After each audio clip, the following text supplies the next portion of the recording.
Nsobzine vient danser. Ce thème du Festival de la danse a rassemblé des jours durant les professionnels du métier et des amateurs de la danse. Des spectacles et concours étaient organisés dans les coins de Moroni, notamment à Majadjou, un quartier populaire dont est issue la majeure partie des danseurs et groupes de danse hip-hop. C'est au cours de la cérémonie de clôture que les 3 prix ont été distribués dans les catégories solo, chorégraphie et création. Le directeur de l'Alliance française à Moroni, organisateur de ce festival de la danse contemporaine, s'est réjoui de cette première aux Comores.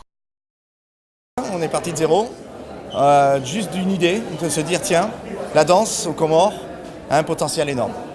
Et on s'est dit, il n'y a pas un événement qui valorise la danse contemporaine aujourd'hui ici aux Comores. Et notre idée donc c'était vraiment de faire ça, et donc de mettre en avant tous ces jeunes danseurs qu'il peut y avoir, leur apporter des personnes qui peuvent les former, qui peuvent leur permettre de progresser pour être de plus en plus performants tant dans leur chorégraphie que dans leur technique, et aussi les sensibiliser sur d'autres danses possibles. Et donc de ce fait, c'était important de leur montrer, ben voilà, on peut faire ça aussi en danse contemporaine, quoi. Et valoriser justement l'art, valoriser le corps qui est capable justement d'exprimer quelque chose. Les danseurs professionnels et amateurs qui ont participé à ce festival, notamment ceux de la Tanzanie, Madagascar et les îles Comores, nous ont livré leurs réactions tout de suite après la remise des trophées.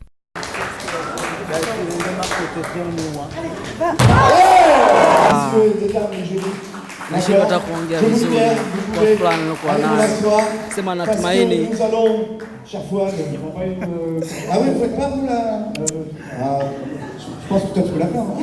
Nous sommes ravis de connaître la ville de Moroni, de se connaître avec tous les danseurs d'ici, de se rencontrer, de partager. C'est ça l'importance des festivals comme ceci. On pense que peut-être on sera bientôt se retrouver ici, la 2e édition du festival Ntsiouzi. Vive la danse à Moroni. On est tout heureux et que voilà, j'aimerais lancer un petit message à toutes les compagnies qui ont participé à ce festival, que c'est comme ça. Et on a vraiment aimé le partage qu'on a fait tout ensemble. Et j'espère que des choses comme ça seront là tout le temps et qu'on va soutenir, l'aimer tout le monde et qu'on va avancer plus loin. Hanafi, danseur de hip-hop, représentant l'île comorienne de Mayotte, n'a pas été chanceux cette fois-ci à Moroni. Toutefois, il se dit satisfait des échanges durant le festival avec les autres danseurs. J'ai participé à la création, la compétition, et du coup là il y a eu des remises de prix aujourd'hui. Même si j'ai pas été gagnant, mais pour moi ça a été vraiment un bon partage avec les danseurs. On a résidé ensemble.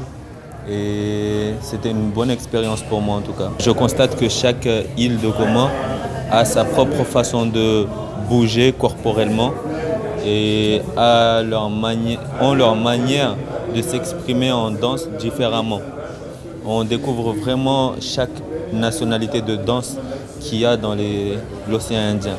La clôture de la cérémonie a été couronnée par une chorégraphie de la danseuse malgache Gassi qui a ému les spectateurs, quoique le public comorien n'est pas encore habitué de ce genre de spectacle.